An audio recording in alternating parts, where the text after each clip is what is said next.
Afternoon, and thank you for joining us for ABC 7 at 5. I'm Eric Elkin. As you can see, we have live team coverage of the federal sentencing of the accused Walmart shooter Patrick Crusius. ABC 7's Stephanie Valle and Saul Saenz are live from the federal courthouse in downtown El Paso, and they join us now. Stephanie. Good afternoon, Eric. Now today, for the first time, the victims' families spoke face to face with Crusius. They were able to deliver what's known as an impact statement. That's when they can say whatever it is that they have been wanting to say to this person since their family members were killed on August 3rd of 2019. They can talk about how the shooting, how their family members or loved ones' death has affected their lives. And Crusius is also expected to deliver a statement to the judge right before his sentencing. And cameras were not allowed in the federal courtroom. In fact, all we have is a sketch and any video that we were able to get of family members and attorneys walking into the courtroom and leaving this morning and afternoon, respectively. But we did have our crews in the courtroom, including our Good Morning El Paso anchor and reporter Saul Saenz. You were there all morning, and Saul, you were able to see and hear these impact statements. You were able to see Patrick Crusius and how he was reacting to them. But first of all, you heard an impact statement from someone who was at the Walmart the day of the shooting. Absolutely. And before I get to that, I can't tell you that Patrick Crusius, the only time that we ever heard from Patrick Crusius was when he was responding to the judge. He was asking, clarification on his name. Yes, sir. And short, brief statements. So yes, we are all waiting to hear directly from Patrick Crusius. But today we heard from about a dozen family members those who were directly impacted by the result of that August 3rd shooting. I had the opportunity to listen to this one young lady, a very brave young lady. She was only 12 years old. She was actually there at the time of the shooting, raising funds for her soccer club.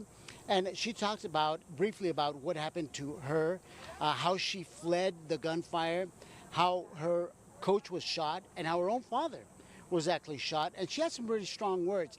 And I want to bring up an excerpt from that quote of this young lady, Genesis Davila, who spoke and looked directly at Patrick Crusius, and she shared these words. "I want you dead," she says. "I hate you so much. Hell has a special place for you." This is exactly what she said. Of course, she shared a whole lot more, but it just shows you and gives you the strength of what those statements were. And we've only heard about a dozen. We have to hear so many more, as many as 23, quite possibly 40, because we're also talking about people who were injured during the shooting. We know that 23 were shot dead, 22 were injured, so we have so many more impact statements that we're going to be hearing from. And coming up at 6 o'clock, one of the persons who delivered an impact statement shared his impact statement with me. He says, "Please let people know how we feel about Patrick Crusius," and I will be reading an excerpt from this statement coming up at 6 o'clock. Okay, it's very powerful. You read some of it to me earlier, and it is extremely powerful. So we'll thank you for that. And of course, you'll be back in the courtroom tomorrow morning when things resume at 10 a.m.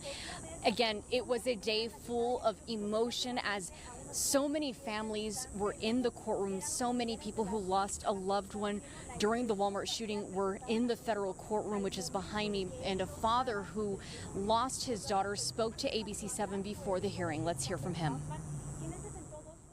And to be in the same room that killed her and my son-in-law, I don't know how to.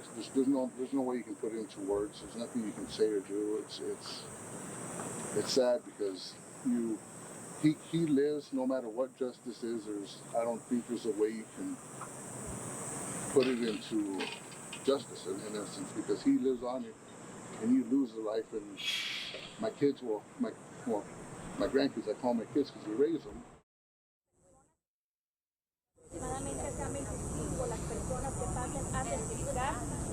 And again, that is just one of the people who lost a family member. I believe that was the father of Jordan Anchondo, who shielded her child when he was 10 months old as the gunshots rang out inside the Walmart. She was killed along with her husband, Andre.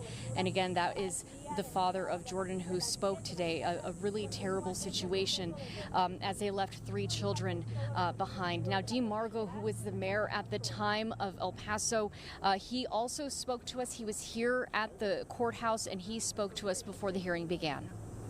Well, we went through the basics. I thought we would start the victim impact statement sooner than waiting until 1 o'clock today. But I watched the killer the whole time. He showed very little emotion whatsoever. He did not look over at any of the victims or their families.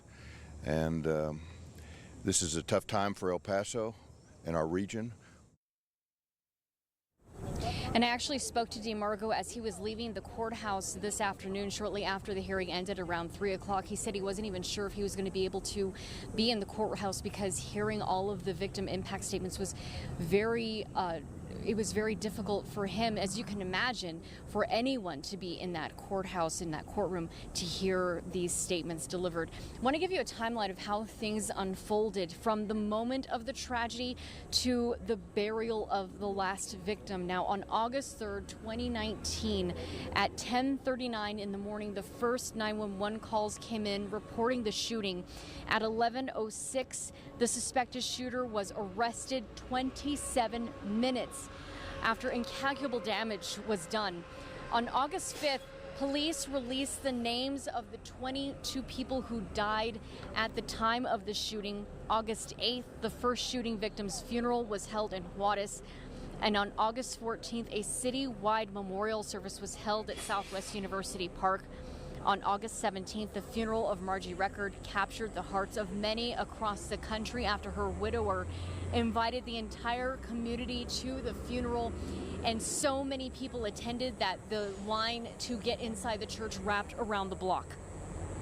On October 10th, the first and only public appearance for the suspected Walmart shooter was held. Patrick Crusius pleaded not guilty to the state murder charges. On November 23rd, the Grand Candela Memorial was unveiled at the Cielo Vista Walmart, a pillar that can be seen from the freeway. April 27th of 2020, a 23rd victim, Memo Garcia, died after nearly 9 months after being shot multiple times and was unable to leave the hospital. Again, that's a timeline of how things unfolded. The community still grieving throughout this entire time. And today, Congresswoman Veronica Escobar issued a statement as the federal sentencing hearing for Patrick Crusius got underway today. She said, while this week's federal sentencing is an important step toward justice for the horrific tragedy of August 3rd, 2019, for many El Pasoans, it will also be reliving the trauma of that day and every day that followed.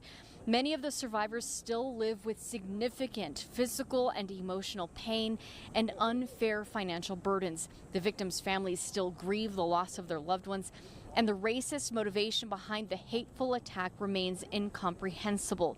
I hope the sentencing will be a powerful step toward healing. Together, our community will persevere and remain El Paso strong. And continuing our complete coverage of the sentencing of Patrick Crusius, we want to talk